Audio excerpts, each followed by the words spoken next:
Conflitos existenciais, ressentimento. Você tem aí ressentimento com alguém, mágoa, rancor?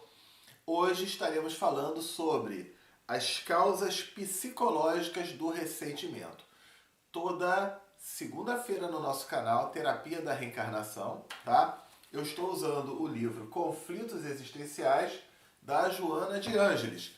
Essa parte, esse capítulo 5, que fala sobre ressentimento, vamos abordar causas psicológicas do ressentimento. Depois, efeitos perniciosos e transtornos emocionais do ressentimento. E depois, terapia libertadora, para que você possa entender bem e trabalhar essas questões com você. Por falar em terapia, eu já estou de cara colocando aqui um QR Code e aqui o link www.terapiadareencarnação.com.br. Em terapia, a gente trabalha esses aspectos aqui, online, sem compromisso, a primeira sessão. Entra lá, faz o cadastro, marca uma primeira sessão online. A pessoa pensa que terapia da reencarnação é regressão à vida passada. Não, não é nada disso. É a gente entender fatos e situações com uma ótica reencarnacionista, com vários aspectos aí importantes. Mas, sem mais delongas, vamos lá. Eu acho que esse capítulo aqui, essa parte de causas psicológicas do ressentimento, a gente vai precisar de 2 episódios aqui, para não ficar muito demorado, né? Muito longo o vídeo.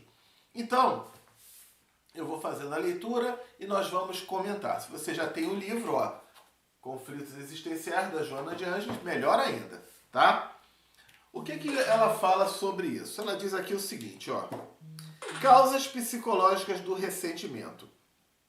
Subjacente nos refolhos do inconsciente coletivo e individual da criatura humana, a necessidade do poder impõe-se como fator primordial, primacial para a autorrealização, para o desenvolvimento da inteligência e da vontade, para a conquista pelo sentimento ou mediante a astúcia de tudo quanto o ego ambiciona.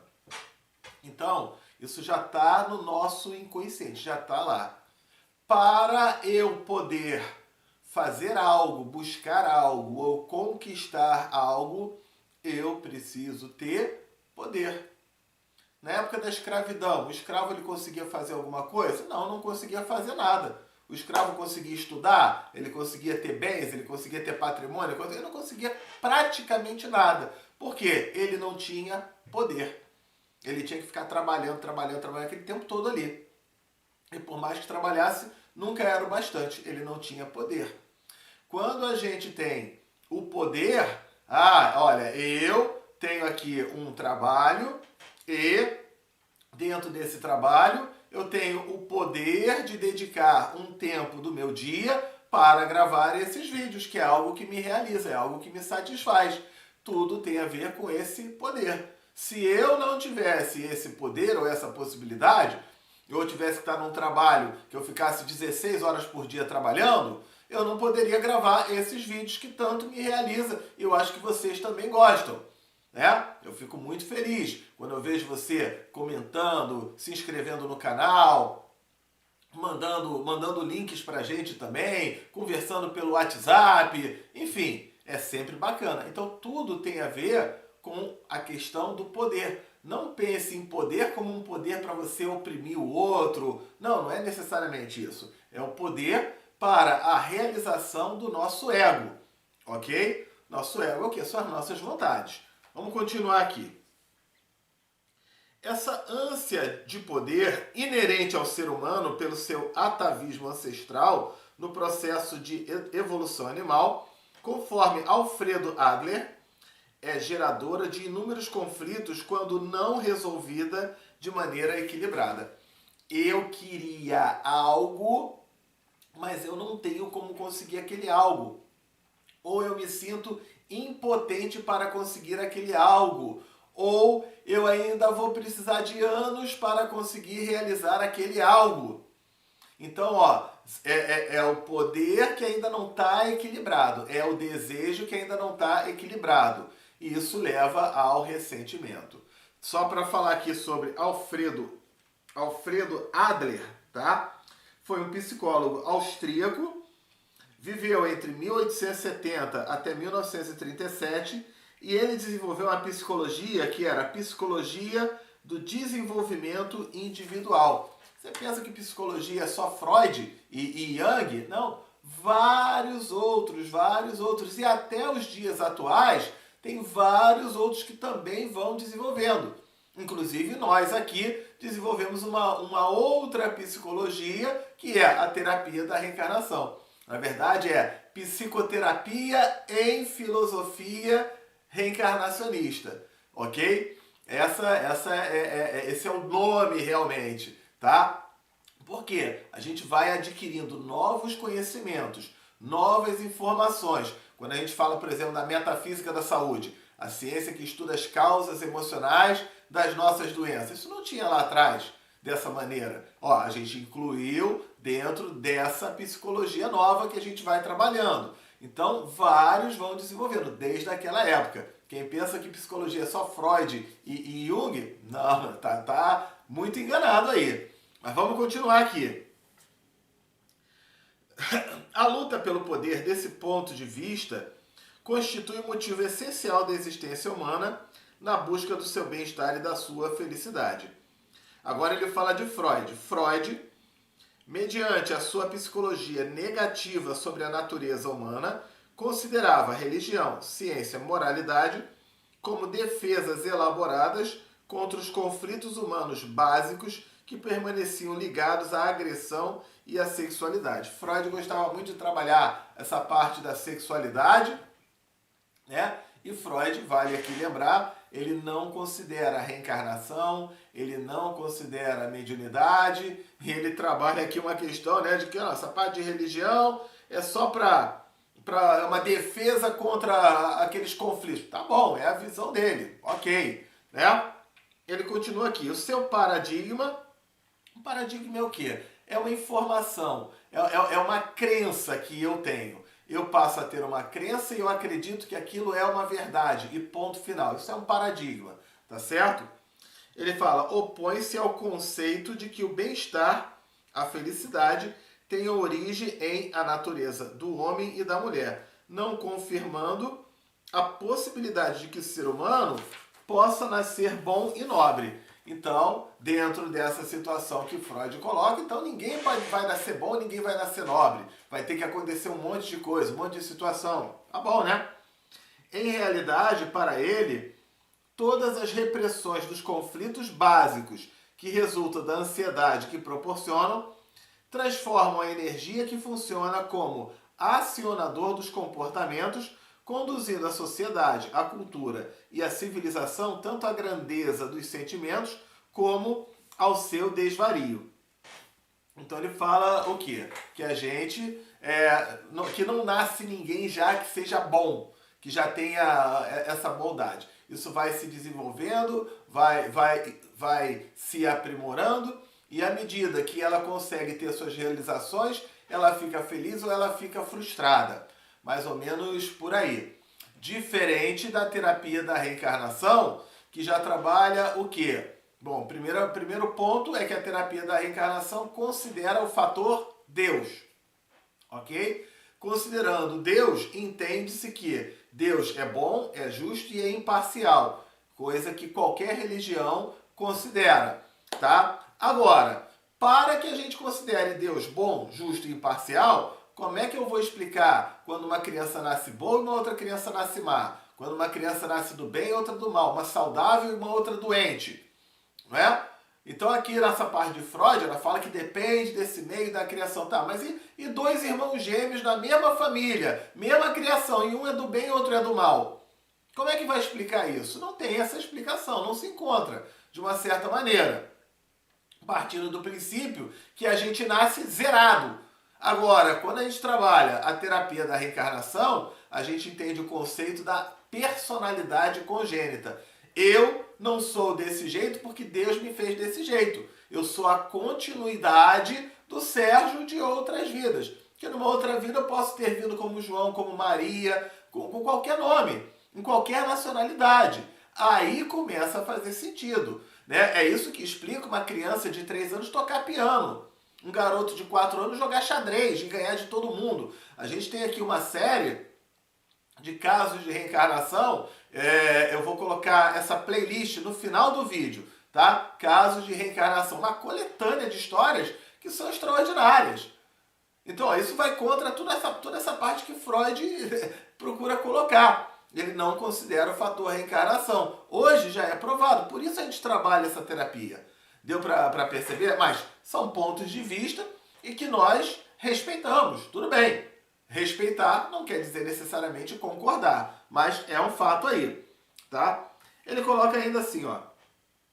Ainda na mesma visão, os sentimentos de elevação moral, fundamentados na justiça, na bondade, na generosidade, no amor fraternal, seriam destituídos da autenticidade, pois que essas manifestações superiores seriam geradas na personalidade. Resultariam desse modo da ansiedade produzida por esses mesmos conflitos básicos, ao invés de terem sua procedência nas virtudes e nas conquistas pessoais. Então aqui ela está colocando que nessa parte de Freud vem tudo da personalidade e tal. Tudo bem, vamos ver, né? Aí você vai analisar direitinho se faz sentido ou não para você. Continuando aqui. Mesmo a contribuição humana direcionada para a produção social, para o crescimento e edificação, né, construção do indivíduo como do seu grupo, ainda seriam rescaldos da repressão dos impulsos violentos e homicidas, então transformados em gestos de grandiosa solidariedade e relevante edificação de valores morais, sendo uma forma de compensação dos impulsos para agredir ou destruir as demais pessoas. Então, eu sofri um trauma na minha infância. Meu pai, minha mãe, um parente, alguém cometeu um bullying, ou a cidade que eu vivo, ou o país que eu vivo, ou a vizinhança que eu vivo, ou a cultura que eu vivo. Aquilo me deixa ressentido e vem uma hora que eu acabo explodindo, exteriorizando isso, descarregando em cima de todo mundo. Basicamente é isso que é colocado. A gente aqui trabalha um questionamento de que é claro que a educação, que a cultura, que a influência dos pais, da família, da própria religião tem um peso significativo, sim. Mas você consegue encontrar, por exemplo, nos lugares aí que são terríveis, gente do bem. E aí, como é que fica isso? Por outro lado, você também consegue encontrar em famílias, em lugares que é todo mundo tratado, como dizia antigamente, a pão de ló, né? Todo paparicado, aquela coisa, tudo para ser a pessoa do bem e o cara é do mal. E aí, como é que fica isso? Então é só para a gente poder analisar essas questões, mas isso, é claro, é quando a pessoa ela não consegue, ela tem uma frustração, gera um ressentimento, gera uma revolta, gera uma mágoa, gera um sentimento de impotência, gera um sentimento de ansiedade, que leva a ter esse ressentimento e muitas vezes atitudes agressivas. Vamos lá. Mediante essa formulação, inexistiriam em a natureza humana a bondade intrínseca, a herança da evolução superior, tudo resolvido, tudo reduzido aos conflitos ancestrais que se fixaram nos instintos básicos. Então, a Joana de Ângeles, ela está falando, se for assim, então, cadê que pode nascer um ser que já seja bom? Então, ninguém nasce bom e ninguém nasce mal. É como se fosse um computador zerado quando a gente viesse a nascer. E hoje já é comprovado que não é assim. Que hoje nós carregamos, se você já vê, muitas vezes, né? Acabou de nascer uma criança, ou nasceram duas crianças, uma é mais sorridente, a outra é mais chorona, uma é mais simpática, a outra já fica chorando à toa. A gente já nota isso no próprio nascimento da criança. E em alguns casos, até no comportamento da criança na barriga da mãe, se a gente for analisar isso mais profundamente. Porque somos a continuação daquilo que fomos no passado. Ok? Eu até questiono aqui um ponto. Será que se Freud, com os conhecimentos atuais, ele permaneceria com os mesmos conceitos? Vale lembrar que isso vem lá da época dele. Não tinha esse conhecimento todo. Muito provavelmente, alguns pontos seriam revistos. Tenho certeza. Ok? Vamos continuar aqui. O verdadeiro poder, sob um novo enfoque da psicologia profunda, não se encontra nos recursos amoedados, no relevo social ou político, no religioso ou cultural das suas multifaces, mas sim na conquista interior do prazer de realizar-se, especialmente quando se consegue a vitória pelo amor, alcançando-se a individuação. Então ele fala aqui que essa parte do poder, ela pode ser um poder egoísta, mas ela pode ser um poder também quando você vê o amor predominar. Quando você tem a satisfação de ver aquela pessoa bem, de ver aquela pessoa feliz, de ver aquela pessoa auxiliada. É o amor de Madre Teresa de Calcutá, é o amor de Irmã Dulce, é o amor de Chico Xavier, né? Que ia lá e que fazia aquilo pelo bem. Ele tinha o prazer de ver as pessoas estarem bem, sendo ajudadas, auxiliadas e amparadas, tá? E ele continua falando aqui o sentido do poder conforme Adler, que superaria o sentido do prazer proposto por Freud, deveria avançar no rumo do sentido de existir, conforme Viktor Frankl, ok? Então a gente já falou de Adler, a gente já falou de Freud, vamos falar de Viktor Frankl. Viktor Frankl, nascido em 1905 e morreu, desencarnou em 1997. Foi um neuropsiquiatra austríaco, fundador da terceira escola de Viena de psicoterapia, logoterapia e análise existencial. Logoterapia é o estudo do sentido da vida, tá ok? Então, Viktor Frankl trabalhou isso. E aí ele dizia assim, examinando-se, porém, o exclusivo sentido do poder, toda vez quando o indivíduo se sente defraudado na sua ambição desmedida, rebela-se, permitindo que o ego seja atingido e subestimado, gerando sentimentos controvertidos de ódio, rancor e de ressentimento.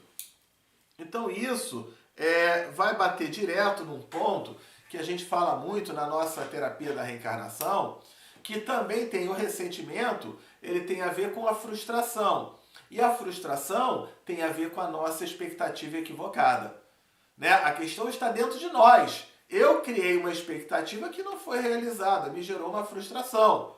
Eu gosto muito de um exemplo que é qual? Você saiu de casa para trabalhar, esperava ganhar 10 reais, ganhou 100 reais, você ficou contente. No dia seguinte, você saiu de casa para trabalhar, você esperava ganhar 1.000 reais e ganhou 100 reais, você ficou triste. Nos 2 dias, você ganhou os mesmos 100 reais. O que fez você ficar triste, o que fez você ficar contente, foi a tua expectativa. Na hora que a gente aprende a balancear essa expectativa, aí a coisa fica em ordem. Como eu tinha dito, né? Já temos aqui mais de 18 minutos, não quero que esse estudo fique muito grande. Então, na semana que vem, continuaremos. Causas psicológicas do ressentimento. Vamos botar assim, parte B. Tá ok? Hoje foi o A, na semana que vem é o B. Se inscreve no canal, clica no sininho para você ser avisado sempre que tiver um vídeo novo. Tá joia? Amanhã tem mais vídeo para você. E toda segunda-feira, terapia da reencarnação. Fique com Deus. Tchau, tchau.